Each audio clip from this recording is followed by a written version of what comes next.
Happy Monday, kitty cats. And before we get into today's interview, I got to let you know about a little thing called the Lions of Liberty Pride. It is our Patreon where our supporters fully fund this program. You can find that over at patreon.com/Lions of Liberty. But we don't just ask you to toss some hard-earned dough our way. We make sure you get tons of value in return. You get early access and live streams to many of my interviews. We have many, many bonus shows such as Conspiracy Corner, Degenerate Gamblers, Brian's brand new, spanking new show, nearly daily show, Good Morning Bleep Head. You're going to need to subscribe to the Patreon to hear what the bleep head is for me, because I'm not going to blast your earbuds with curses, at least not in the very first minute of your Monday morning, just in case the kids are in the car.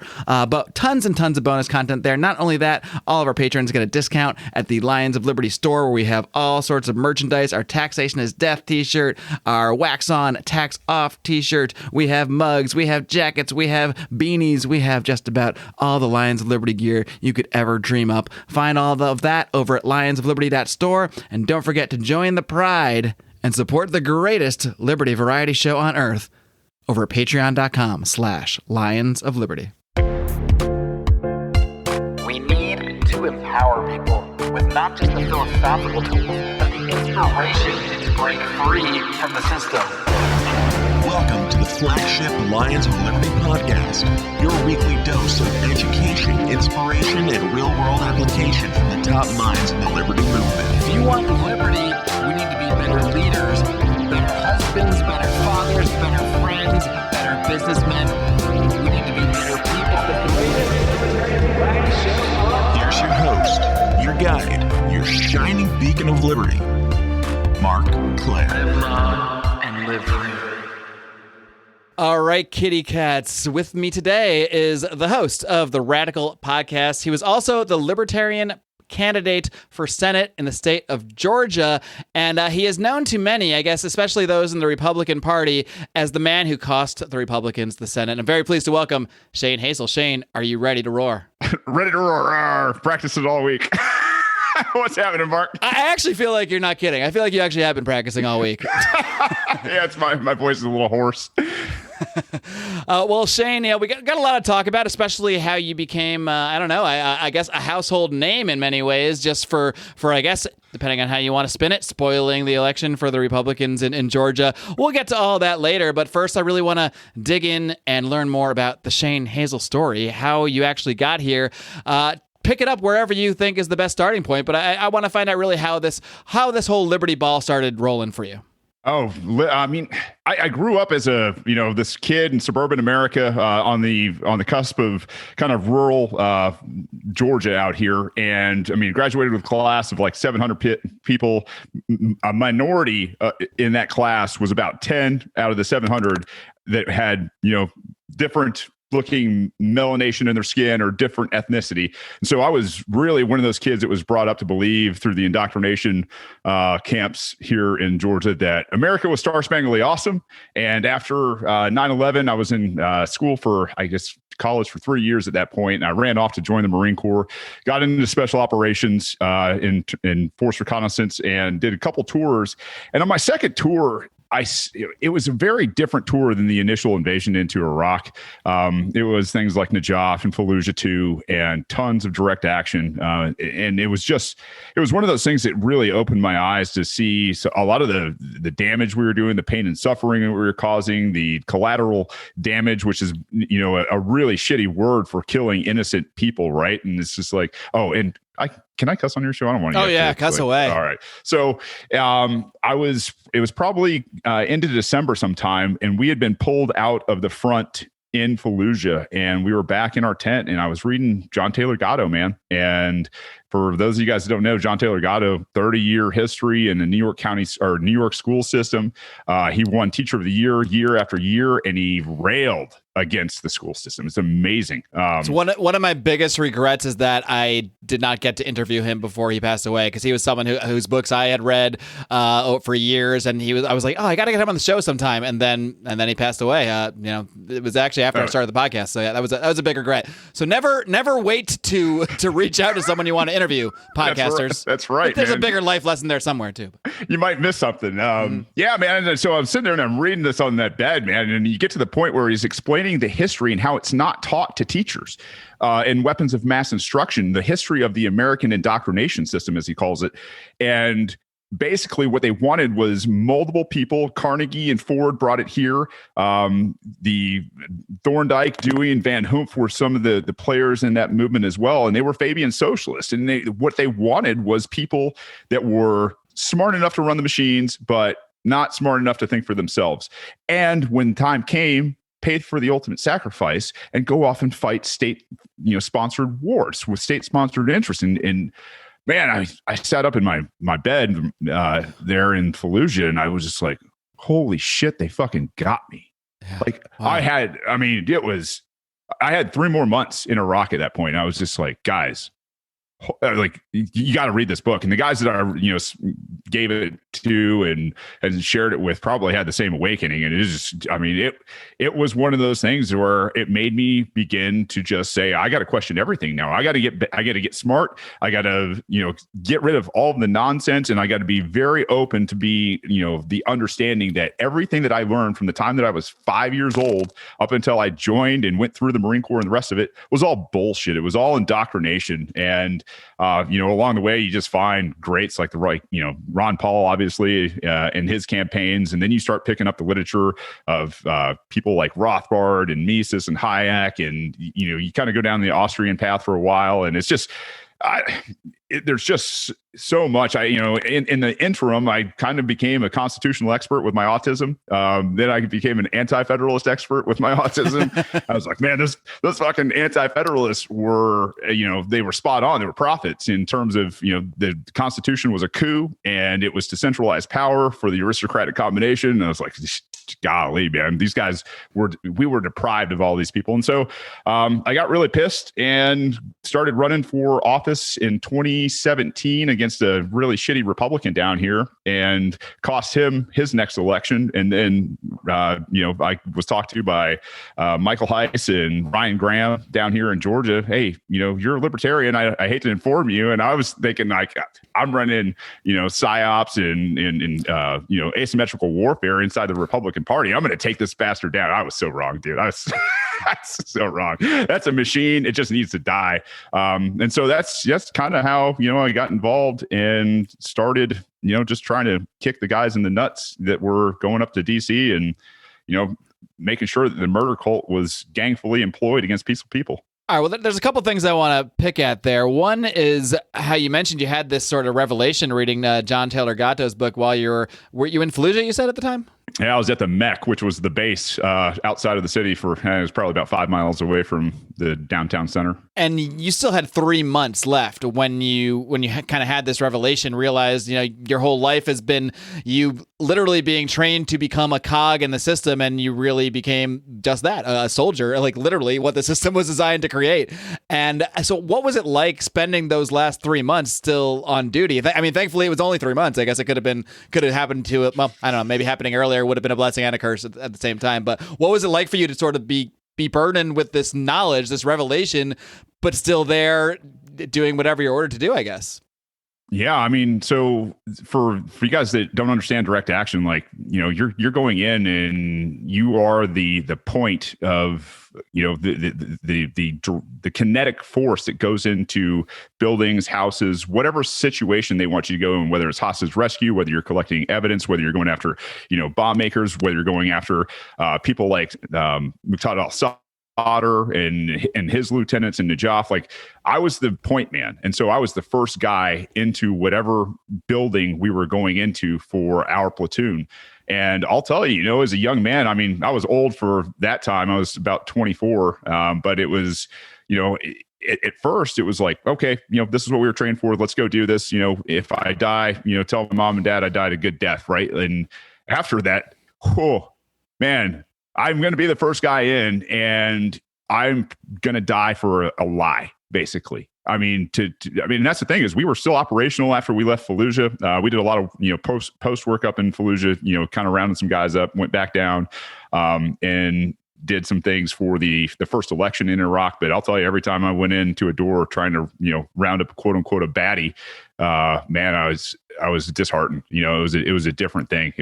I was very, very worried that, I was going to die for some, international banking cabal and corporate military industrial complex. And like, I couldn't write home and tell my mom and dad that would have broke their damn heart at the time. So yeah, it definitely, that was a long 3 months. And we really didn't know even when we were going home at that point, because we were on a Marine Expeditionary Unit, which is about a 6-month deployment, which you usually just stay on ship and make port calls in peacetime. Right.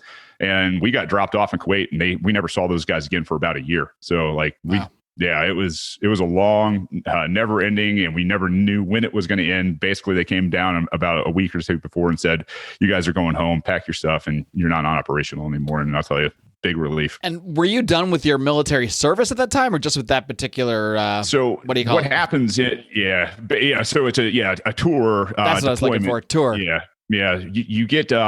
You get through a deployment, and basically what happens is you go back, you have a short break. Tour makes it sound so fun, like, hey, we're just on a tour, right? Yeah. Seeing the sights and sounds. Oh, it's rancid. All the language they use is a lie. I tell people all the time, don't use their damn language, right? Like, you're going over to murder people. And so, I had just a little bit left on my contract until November. And, at that time, you can't get put back into another platoon. You don't go back into a workup cycle. You basically become, the old man at the company that goes back and tells people about TTPs, basically tactics and procedures and things like that you learned that are an adaptation, because you're like, when you go through training, a lot of times you're always training for the last battles. Now, special operations isn't that bad. I should say, past wars like Vietnam, like a lot of the stuff they train you to do was stuff that they learned from Vietnam, or Desert Storm back in the day. But, I didn't have enough time. So it was basically go back, teach other kids how not to die. Spread as much knowledge in the most professional way as you can. Start handing out books. Start doing psyops. In the local CP and in the barracks. For the older guys that are almost thinking about getting out. And so that's kind of how I spent my last few months. And I had a bunch of leave built up at the end. So about midsummer, I kind of just checked out and was, I'm going to go and see the sights of America.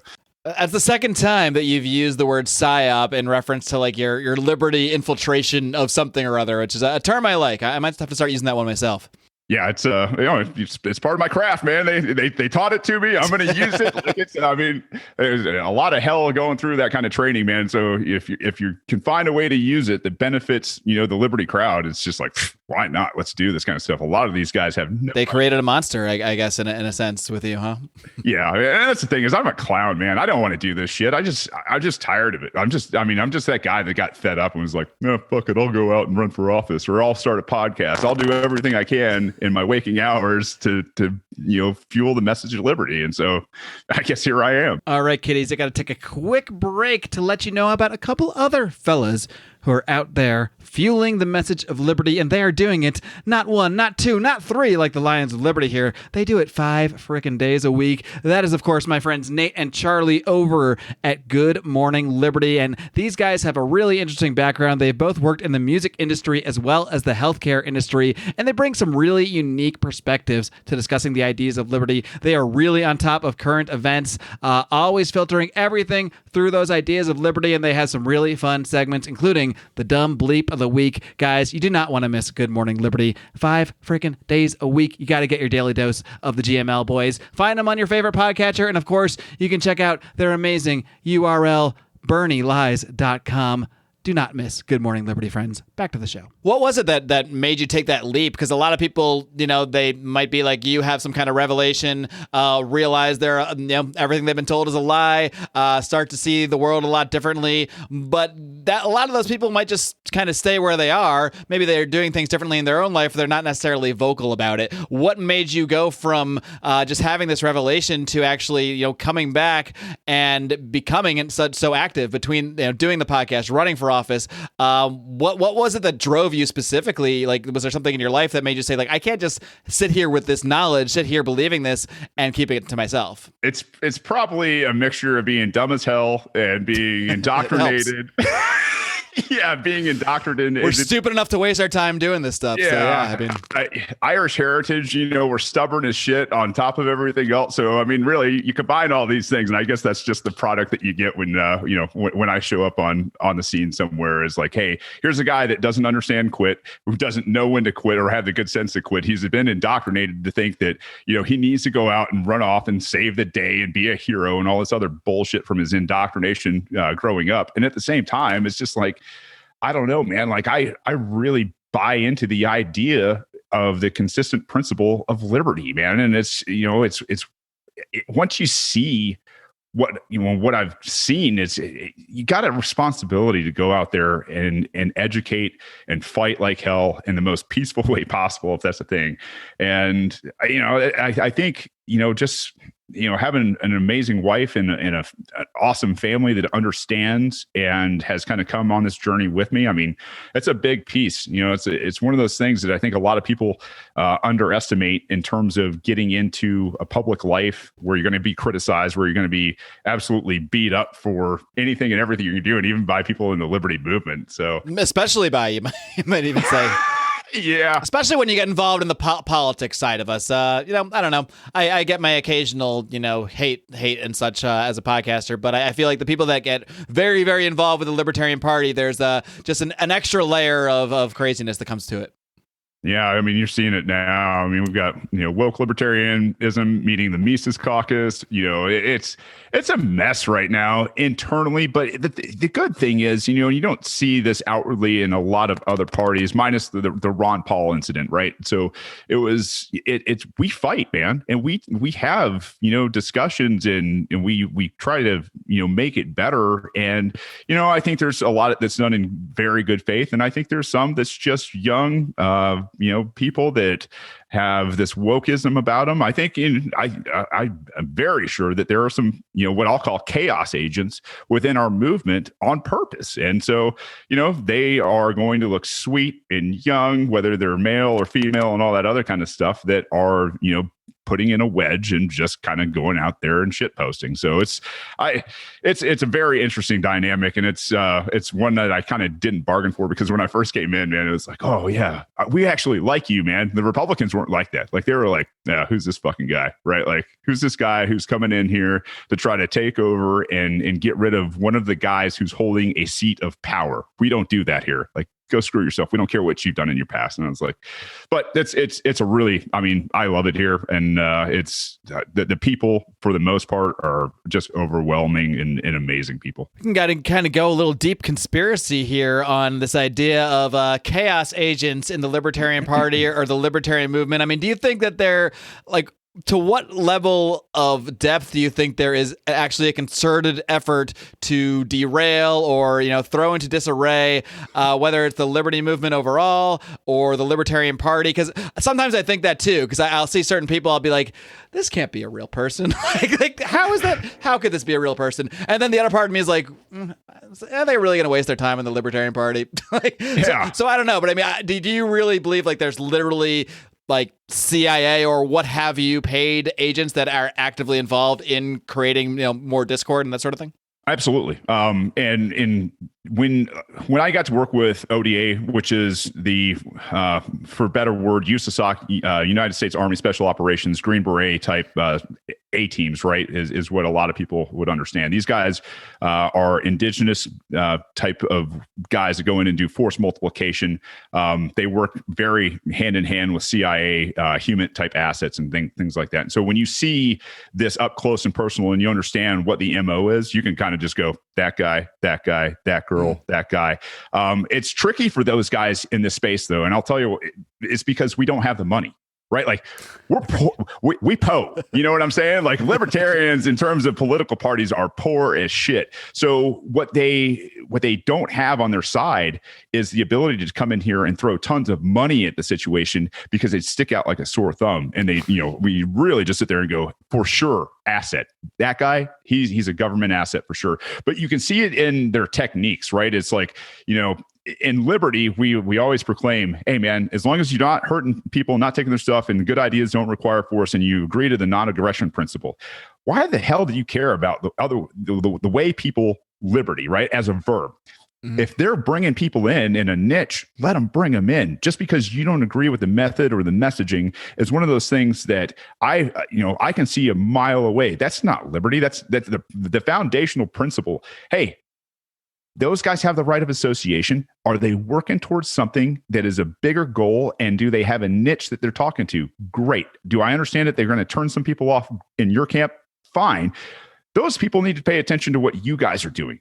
We'll pay attention to what we're doing over here. And I think that's probably, one of the biggest things between, the Mises caucus right now. As I know, we've got some bomb throwers and hey, we might have some, provocateurs mixed in there as well. Stands to reason. I mean, if they're in the larger organization, then they would be in the smaller organization trying to, take over or what have you of that organization. And especially, one it's picking up popularity and gaining a lot of traction too, right? Where you see a fight happening, that's where those guys are just they're trained to be magnets towards those situations, and they'll find whatever type of crevice they can and they lean on it. They just pour into it. They grab whoever they can and they push and they push and they push. And they're like, man, I see it plain as day. A lot of times. And, some people are just useful idiots too, right? Like there are some guys that go, hey man, that guy over there. And they're like, oh yeah, I'm going to go over there and start shit posting, or I'm going to start, doing whatever I can to derail what this person's doing and what their objectives are. And I think for the most part, a lot of the especially the big people in the Mises caucus, I don't think those people are assets at all. I think they've been doing this way too long. And the CIA is a little more reactive than to be, that far ahead of the game. What about honeypots? We got any honeypots in the libertarian movement? I wish. They don't send those. They save those for bigger stuff, I guess. Huh? Yeah, no, those guys can't We're not win wasting them on the Libertarian Party. Come on. No, those guys control, no money whatsoever. And, no one's going to believe it if the smoking hot chick shows up and starts talking about liberty. That's right. Oh, and by the way, if you guys can, and I mean this, if you guys can recruit females to this movement, man, I'm telling you right now, that is one of the biggest things you can do as a movement to start growing your movement. I mean, it's just biology. It's human nature. Exactly. Yeah, it is. Now, I wish we had some honeypots, man. I think we're going to get. I think we're going to get a lot more. I don't think we're going to be on par with Democrats and Republicans, but I think we're going to have a lot more of that flowing into places like Georgia, and possibly even places like New Jersey, Kentucky, and places like that where people are making pretty good strides within the liberty movement. It's going to be a very interesting cycle in 2022 for sure. I guess that will be a good indicator if you're doing something right, is when the honeypot starts showing up. You're like, all right, there she is. Okay, we're making headway here. That's right. Shane, I think you might be one of the most qualified people to weigh. Obviously, I know where you're going to come down on this debate, but there's been a lot of discussion lately in the broader libertarian movement of where the best way is to kind of to focus this energy, specifically the energy of the Ron Paul movement. We recently had a couple debates here with Dave Smith and Eric Brakey, specifically discussing awesome debates. Yeah, I'm a huge fan.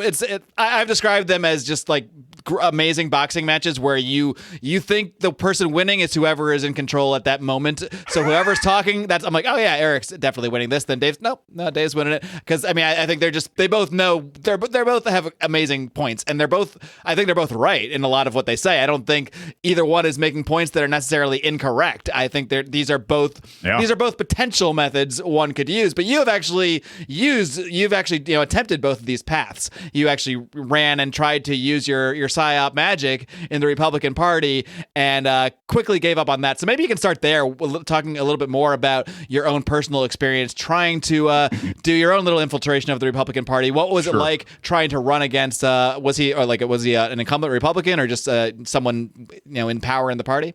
Yeah, and I'm happy to tell that quick tidbit. I will first say. I want to ignore your question completely. No. Please do. No, it's my questions are just me killing time to get the guests to talk more. So take it wherever you want. You know how this works. Yeah, there's a battle in between what's the right way to message, and my answer is yes. What can you do? If you're the point man, if you're a talker, if you are a person fighting for liberty, then go do what you think you can do for liberty. Don't sit around. Don't wait. This is an entrepreneur type game. And I think that's why liberty fails in America so much, is because of the indoctrination from, 5 to 18 and then onward from there, right? I think if you see a path and you see a way to fight or change the game or sway or pick people off, go fucking do it. Like, I'm all for you. I don't care if you see it at the Republican side, you see it in the Libertarian side, if you see it at the Democratic side, fine. If you see it at the dog catcher level, or you see it at the state or the national level, good, go do it. That's the message we have to start sharing. And I know everybody's got their thing, but to sit there and shit on, people who are putting in the hours and the work and the passion away from their family, not as a main source of income, like, just go, be behind them. Like, good, man. I don't agree with your shit, but by all means. Now, in terms of, my story with the Republican Party, I think the Republican Party is absolutely unsalvageable from the inside, right? So, I came up in, like I said, my own area. I ran for House in the area where, I played football and went to school and won a state championship, and then ran off and joined the Marine Corps and got into special operations and, had awards for valor, which are, state corporate murder bullshit trinkets, right? These all things sound like qualities Republicans should love, though, Yeah. I mean, I hate taxes. I can't, taxation is theft. All the things that the Republicans say they're into, great. So I found Rob Woodall, my rep, and I looked up, what is his constitutional metric? As a constitutional expert, per Article 6, Section 3, he should have been voting in line with his oath for office. And that means, Article 6, Section 2, that anything that's not pursuant to the Constitution itself, it's notwithstanding. So when legislation would come by, or continuing resolutions would come by, or the Patriot Act, or the NDAA, or things like that, or gun control, and he was super soft and he had like a 50%, constitutional voting record, doing his job per his oath 50% of the time, I was like, cool, I'm in. I'm going to kick this guy in the nuts, and man, I'm going to change the world. And then I met the GOP machine. So the GOP machine in Georgia, especially the metro area and the Northeast side, is very, very controlled. I mean, down to your district and county parties. And they will not allow that man who's in that power seat to be judged by an outsider. They are not going to let you primary him in a fair way. And so we had debates moved. We had debates canceled. We had absolutely, just people lying through their teeth at those levels where it was the district chair and the county chairs all colluding together to say, this guy, yeah, he's got a pretty good message, but are we going to give up that power in a year where the Georgia 7th District is, at risk from a Democrat? And you're sitting there going, this is the year you do it. This is the year you send your fighter in to go in there and make a clear delineation instead of this policy wonk who could say a billion things without saying a damn thing. And so, man, I'll tell you, it was just cutthroat, backstabbing, lying, manipulation, bought and paid for, good old boy network. And for me, it didn't work. That doesn't mean that you can't go into your local GOP and take it over. It doesn't mean that you can't go into your local district and take it over. It doesn't mean any of those kind of things. I will tell you that it's a popularity contest in those circles. It is gross. It's kind of like middle school and high school. And, people are stupid. I'm going to say it, like, the average Republican are stupid as hell. They don't have any indication. They have done no research. They think the guy's cool. He's won a popularity contest. He speaks a good game, but they really don't know what he's doing up there. And so, for example, like when they passed a continuing resolution on abortion, Republicans are supposed to be totally against abortion. Every time a continuing resolution comes around, $550 fucking million goes to Planned Parenthood, and he authorizes it. And you're sitting there going, you love the troops? What's the mission, Rob? Got crickets.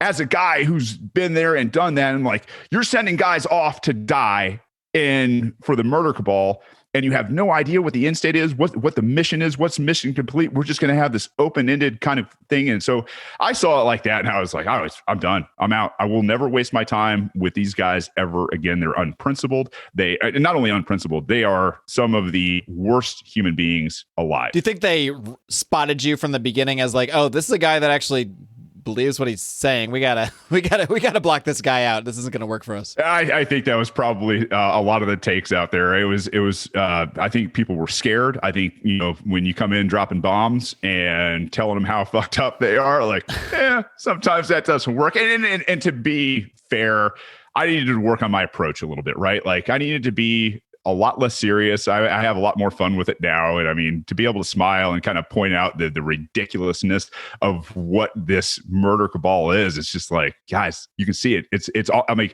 it's dark comedy, and Marines are really, really good at dark comedy, right? Like, you can just sit there and point out all the bullshit fallacies and smile about it and make jokes. I mean, a lot of people aren't going to get it, but at the same time, it does have its certain niches. And, one of those niches happens to be anti-war vets, which I think are very powerful people and one of the main tenets of what we're trying to do in terms of the Libertarian Party. How do Republicans respond to your use of the term murder cabal? Oh, they're like, what? What did you just say? What? You got it. I mean, that's the thing is, when I say their language is a lie, I mean, it is. And try to, to talk about things like the compulsory government indoctrination camps we send kids to the murder cabal, which is, what they call back in the anti-federalists, the aristocratic combination. These guys are a bunch of damn very, very rich people who are elites, who are gatekeepers, who use a system designed for them to keep other people in their place and then to go and make fortunes off of whatever their industry is. And so when you can explain it in that way, I think it does at least jar them a little bit. There are people who want to know more, and those are the people that you peel off. And there are people that obviously are just like, you're an idiot, MAGA. You just trust the plan. And, it's really, those are the people you leave. You save who you can save, and you leave those that you don't have to. And like, don't waste your time. It's the way I look at a lot of like bomb throwing arguments we might get into on Facebook. A lot of that stuff, like, you're not necessarily going to be changing. And this isn't stuff I really do anymore. But back in my day, I'm posting like 20 Ron Paul videos a day. I was constantly in arguments on Facebook about everything. But in many ways, it is a waste of time, perhaps, but usually like the person you're arguing with is not who you're even trying to win over. It's really the silent people that might be watching, because there are always people that aren't commenting, that are just viewing. Actually, I'd say most people are just like passive viewers a lot of these conversations, because they see some kind of dialogue pop up. They might be interested in what's being talked about, and they see some phrase like murder cabal, and they're like, what the hell, murder cabal? But somebody in there is going to be the one that actually goes, well, maybe that is kind of what it is, and it's going to lead them down that rabbit hole. So, I mean, I always look at that stuff as, I'm not trying to even win the argument at all on social media. That's absurd, but you might interest someone. You might pique someone's interest just by something you say, and that's really the whole reason to be out there doing this stuff, no matter whether it's on a podcast, whether it's running in as a Republican or a Libertarian, whatever we're doing.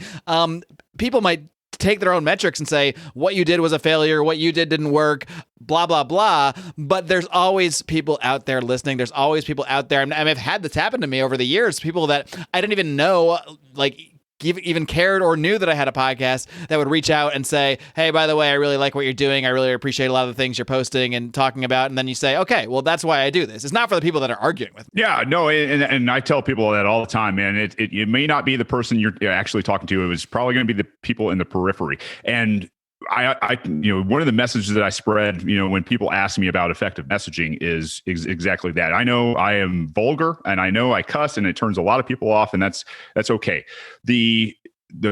What we're trying to do as libertarians, and what we are terrible at, because we're super fucking smart, right? Like a little too smart.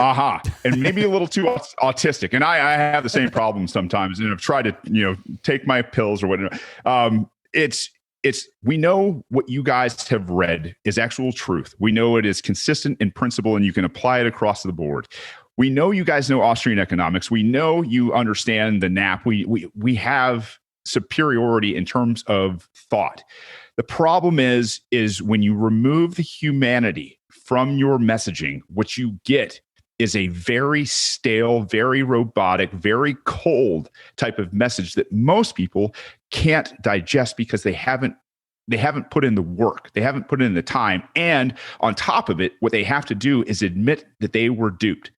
That is one thing that most people in the Democratic Party and the Republican Party will never admit because of pride, right? And so when we are messaging to people, leading with humanity, telling stories about how you fucked up in life and how you did some terrible shit overseas and like how you were absolutely duped over and over and over again by the system, by the murder cabal that's designed to do exactly that. Say, it gives them an out. It gives them that moment to go, hey man, if he messed up and if he's gone this route and he's a human and he's let down his defenses to tell me that he's messed up in the past, that he is not a perfect person, and he's not claiming that his ideas are going to lead to a utopia and they're perfect. It's like, lead with your humanity, bleed into people, give them the smart stuff as you're going. Hey man, if you're actually really interested in this, maybe go read this book. Maybe I'll send you a link. What's your number? Right? Like, it's just, there's got to be a much more human element to the Libertarian Party.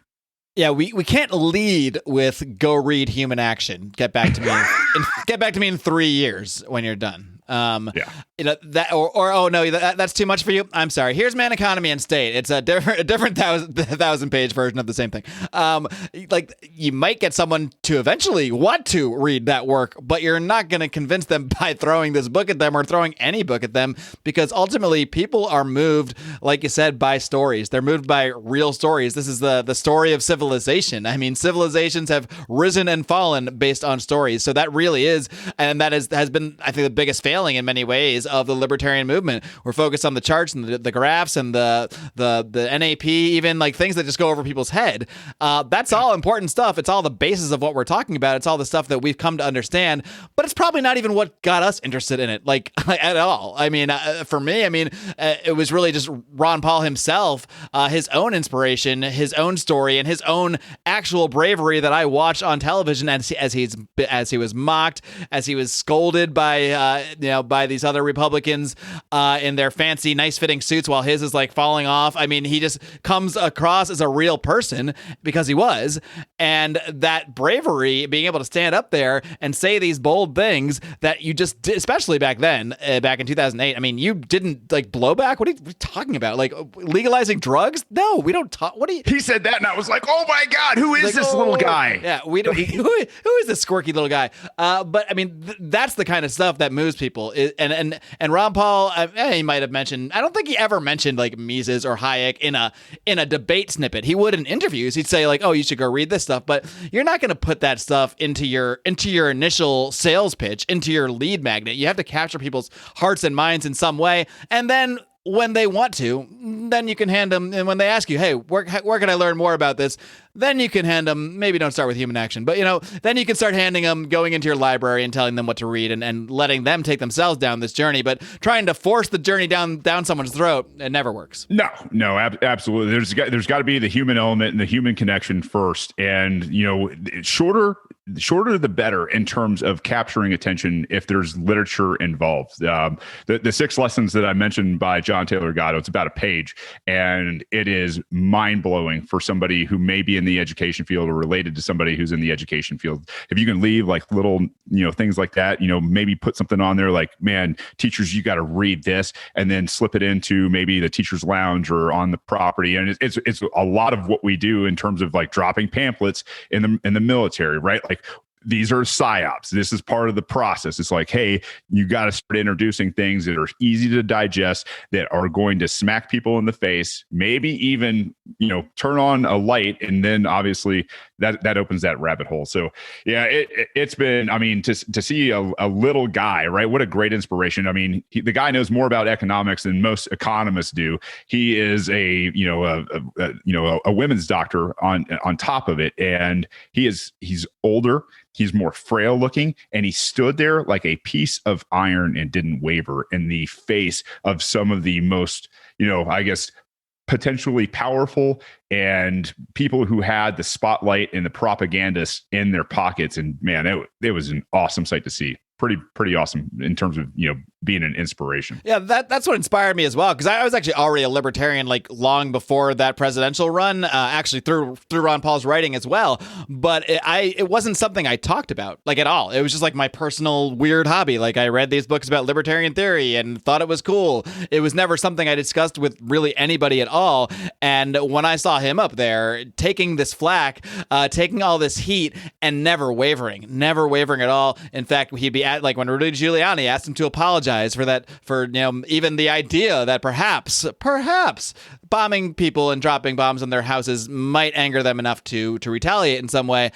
He stood his ground, doubled down, and that's what told me, like, okay, if this guy can stand up here on this stage with these bright lights pounding down on him as everyone just chastises him, and he can double down on what he's saying and stand tall, I can maybe start talking about politics with my friends. I mean, that's just where it started for me. Years later, those conversations turned into podcasts, but that was really the impetus of it. Yeah, and that's kind of one of the jumping off point for me to do a lot more study into what he had been recommending, and obviously the amount of study that he was passing on even at that time was more than I've digested at this point. Speaking of digesting things, how do you like these transitions, guys? Is it a bit of a stretch? It might be. But one thing I love to digest is coffee. And coffee is excellent, especially when you have fine premium coffee from our good friends at Lorenzotti, Italy. As you guys know, I've been mentioning them for a long time here, and that's because they have been supporters of ours for a long time. They are patrons of the show. They are sponsors of the show. And they also happen to make... or they don't make it. I don't want to lie to you. They don't make it, but they do acquire it. Fine premium Italian coffees affordably delivered to your house in these neat little tins. If that all wasn't enough, you get a discount for being a listener of Lions of Liberty. All you got to do is use discount code LIONS at checkout, and you will get 10% off your order. These are great entrepreneurs to support. They even help other entrepreneurs start their own coffee businesses, acquiring equipment, financing, that sort of thing. So be sure to check out my boys at Lorenzotti, Italy. Don't forget to use discount code LIONS at checkout for 10% off your order. All right, Shane, I want to dig into the thing that you have become most, I don't know, infamous? Is infamous the term, maybe? As of late, in these last couple of months, you were the... I guess third party candidate, as they refer to the Libertarian Party as. You were another candidate, let's put it that way, in a race, in the runoff race, or not in the runoff race, but the race that became a runoff, I believe, in Georgia. So tell us a little bit about that. Did you ever, I mean, you couldn't have ever known, but I mean, did you have any inkling that this race would be so close and that your percentage would, could actually be seen as like the actual deciding factor? And that it would actually be like that, literally the last thing that changed the course of the entire makeup of the Senate. Yeah, and so it's one of those things where we had a jungle primary going on at the same time in the state of Georgia, and obviously you don't have senators elected in the same year, so there was going to be at least one runoff in the state of Georgia in a very, very contentious election cycle with Trump and whoever the Democratic nominee was going to be at the time. So I said, with Ryan Graham and the Libertarian Party, I was like, listen, I didn't nominate myself. I didn't necessarily even want to run. I got nominated and survived the elimination process and all that fun stuff, which is gut wrenching, especially when you're in a room with that many just amazing smart people. But yeah, I knew as soon as it was a done deal, this is going to be one of those races that could determine some very, very the power shift in America. And about, I don't know what, a month later, we got locked down here in Georgia. And so the only way that I could communicate with people was through my podcast for the most part.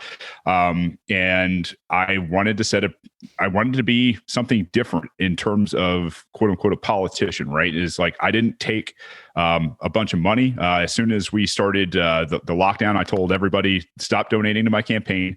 Go out there, help your neighbors and help your small businesses. I didn't spend a dime on the campaign that people had donated, a little bit of money, obviously, on podcasting and things like that. And it was a different feel right from the beginning. We were blacked out of polls. We were not included in media. We had to battle to even get like a blue check mark as a senatorial candidate for a major, party. And so it was basically just, go out and speak truth, man. Go out and expose who each of these guys are for, who they are. John Ossoff was, loved and adored when he ran for the seat in the Georgia 6th district, which was a really expensive House race.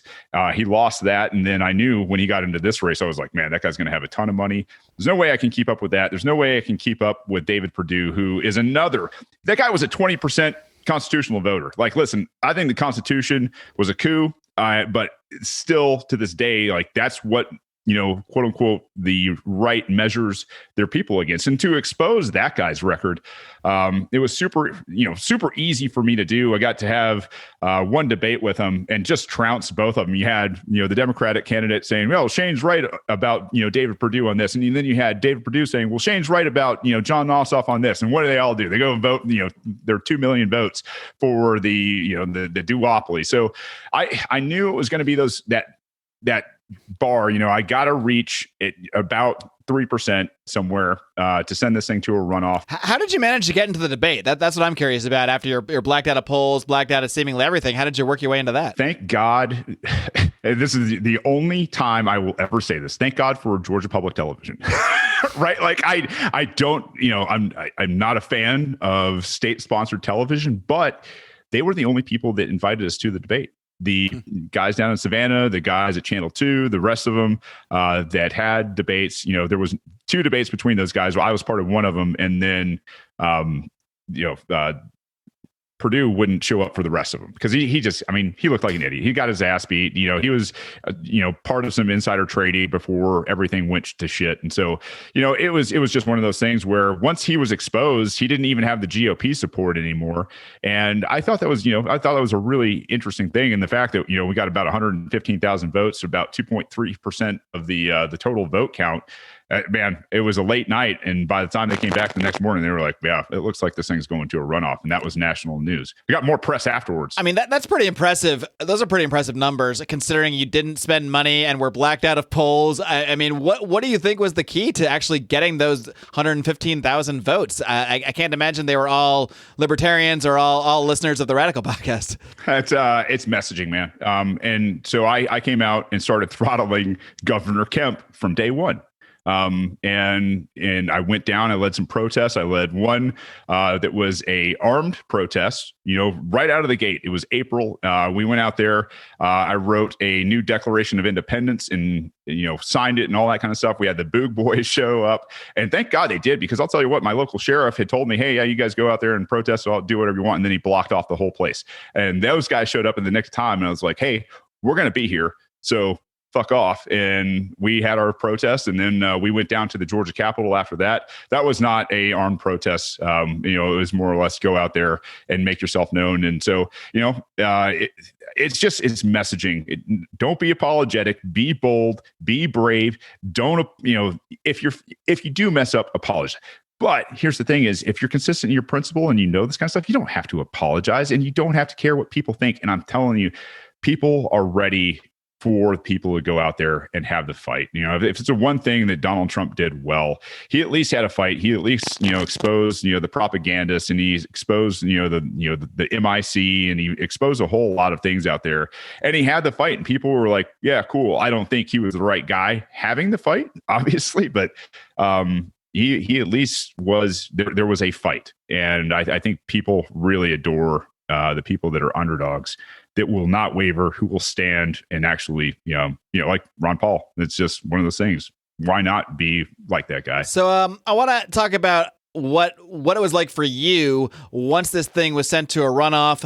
Eventually, Republicans lost the Senate, and I'm sure, in fact, I know because I've seen articles about it, that you are taking a lot of the blame from especially Republicans that don't want to, they don't want to blame themselves. So who are we going to blame? Shane Hazel. So what has it been like? Schrodinger's cat.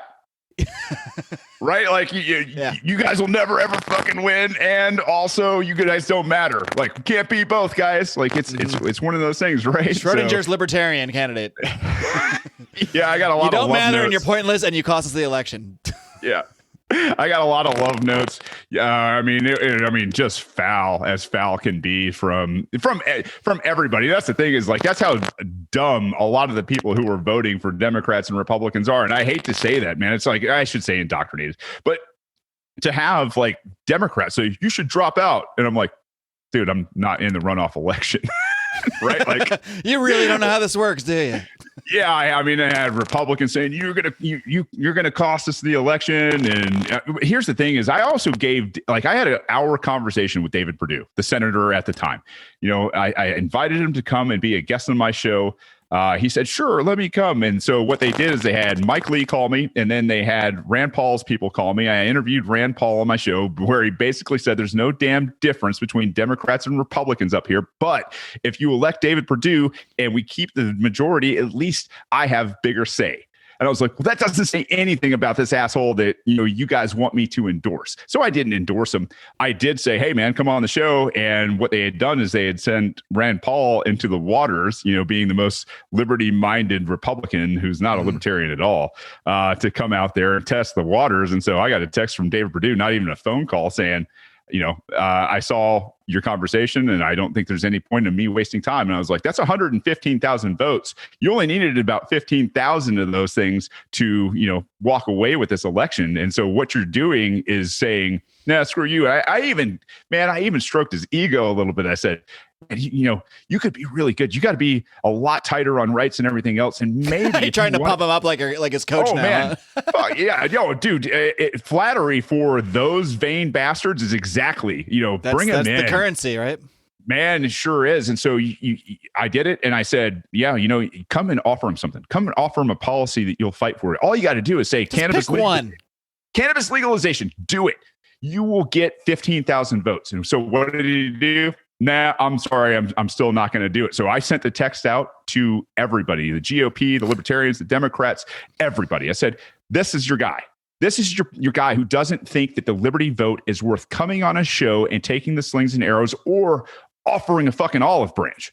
And I mean, I think at that point it was just like, I can't be the bad guy. I mean, I know there's a lot of people that wanted to hate me. I've brought people on that have written articles about me to have that conversation, to be like, look, dude, I wasn't even in the election, right? Like it doesn't work that way. And it's when you can, you know, sit there and just speak truth, and you guys understand that, hey, Republicans are progressives as well, and people saw that kind of stuff, they were totally turned off. So I don't know. It's like I said, I have pretty thick skin. You know, I really don't care what most people think. So I'm going to continue to do what I'm doing. And I parlayed it. So I'm going to seek the governor nomination down here in 2022 to go after Brian Kemp, who's widely hated right now. So you didn't learn your lesson, huh? You didn't learn your lesson, spoiling the race. Here you go again. Stubborn and hard-headed, brother. It is. It's just my nature. And until we're much freer or I'm dead, either way, it's my mission in life.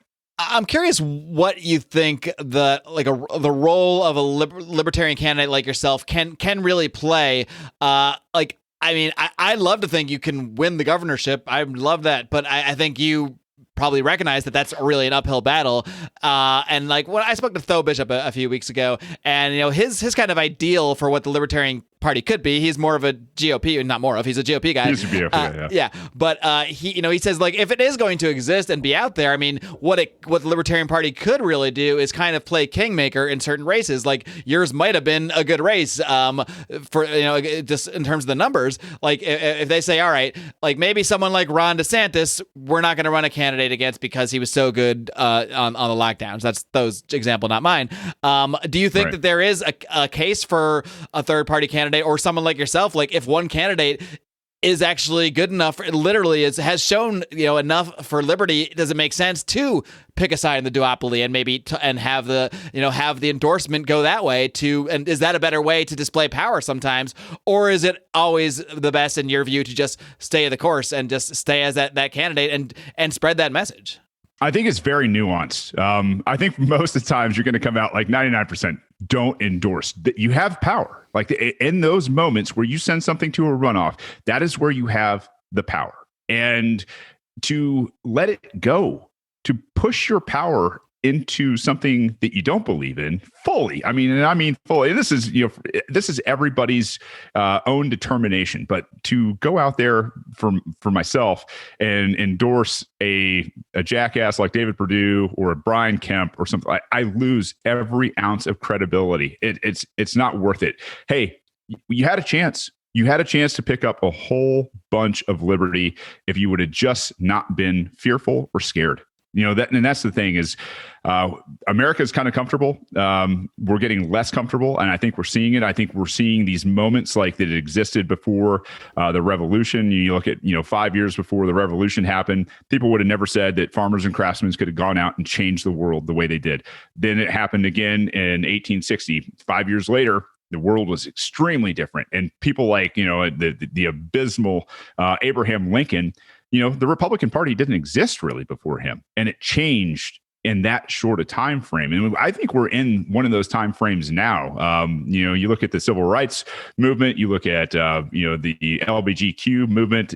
All of these movements for civil rights have done more to at least equalize the state at some levels, for everybody. But we're at a turning point, I think, in America. And I hate to, God, fuck turning point. We're at a point in America where I think, we're on the precipice of revolution. I hope it's mostly peaceful. But this might be that moment where people recognize that these two parties have screwed generation over generation, not only here in America, but around the world. And that the people talking about peace and liberty and consent are really the people that they are closest aligned with. And we have a track record of saying, listen, man, guys like Chase Oliver down here in Atlanta who ran for House, we come from the same high school. And he's a gay man. He came from the very progressive background, whereas I was a neocon. We had nothing in common besides where we grew up. And we understand a way to make this work. And that's what, hey, we can agree to get rid of damn near every bit of government that we can from these two backgrounds to sit there and say, hey, man, these principles are what we need to uphold. And that means getting rid of our differences and agreeing to things like what's real crime. Crime is murder, rape, trespassing, vandalism, assault, kidnapping, things that are heinous in nature. And if we can agree on those, and I can say he agrees with me and he comes from that background and I come from this background, we're setting an example of a solution to make things work. Well, Shane, I'm kind of curious if you see this governor run that I guess not really coming up. You've already announced, so you're running right now. Do you see this past experience here with everything that went on in Georgia, the craziness, and you being known as the spoiler? Do you think that's going to garner you more attention since you've become known as the spoiler, or someone that has some modicum of power here? You've shown that you can get X number of votes in a race, or do you think it's going to have the opposite of effect where they really say, okay, we really got to black this guy out. We really got to make sure no one hears from him. I mean, I brought him in. I brought the media about an extra $200 million in ads, so maybe they could run a little bit of airtime for us. Maybe not as much as those guys, but literally we doubled the amount of money they made. There's going to be people that are very vitriolic about me in the race, and then there's going to be people that have gone, yep, you know what, I'm done. I've had so many people flood my inboxes on every social media and email that there's a movement coming. I don't know if Georgia's going to set the pace and the tone in 2022, but I hope it does. I hope national spotlight is down here going, holy shit, the same guy that caused this huge runoff and $200 million extra dollars to run into the state of Georgia is now going to do it against a very crippled Brian Kemp if he's the guy. And I don't know. It could be one of those moments in history where we look back and go, wow. This did not go the way that we thought it went. Nobody, thought it was going to go this way from the expert panel. So, I don't know. I'm optimistic. I mean, I'm just one of those people. And the thing is, win, lose, whatever, what I was always taught is go out there, fight your ass off, stand on principle, be consistent. And if you give it everything you got, what else you got to lose? Yep, indeed. Well, Shane, one thing I'm confident of is that you're going to be out there having fun, doing your psyops everywhere you go, and calling things what they are, like murder cabals. So I really do look forward to following this campaign over the next couple of years. Before I let you go, anything else you want to plug? You can tell people more about the Radical Podcast or whatever you like to plug. Plug away. This is your time, Shane. Now that we've hung out, man, I got to have you on the show. Radicalpod.com is the website. It's got all the links there. It's not awesome. So if you're an amazing, website designer, I need somebody. You can hit me up at shane@radicalpod.com. I'm on Twitter. It's probably where I spend most of my time until I get deplatformed. But yeah, we're going to be, I'm going to be funding my campaign through my podcast, basically. And I don't really want political contributions. I want to make Liberty, a full-time gig where we're fighting literature, books, media, culture, you name it, and growing, people that are going to be the next generation. So if you want to go to patreon.com/radicalpod, you can hit me up there, and I'd really, really appreciate any type of support and following and shares. Really, that's what we need. We need people taking all the content that's been created over the last 4 or 5 years now and chopping it up and sharing it in the most creative way that they can.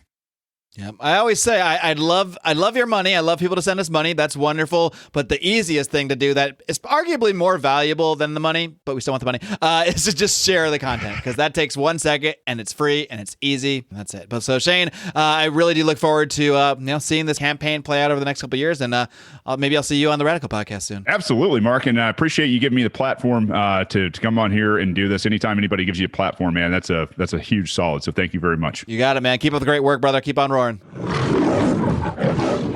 All right, kitty cats. Well, speaking of keeping up the great work, another transition. I'm just kidding. Well, I'm not really kidding, because we are doing great work. I have to think we're doing great work here, or why would you waste your time listening to us? Why would you have made it to this point in your podcast? But of course, it's not just me here doing this great work on the Lions of Liberty podcast. I, of course, will be here every single Monday through the end of time with the flagship Lions of Liberty podcast, doing interviews with guys like my man Shane Hazel, as well as debates. We got another one coming up pretty soon. Another one with Dave Smith. This time he's going to be talking to Toe Bishop. And you know who's going to get to hear that first?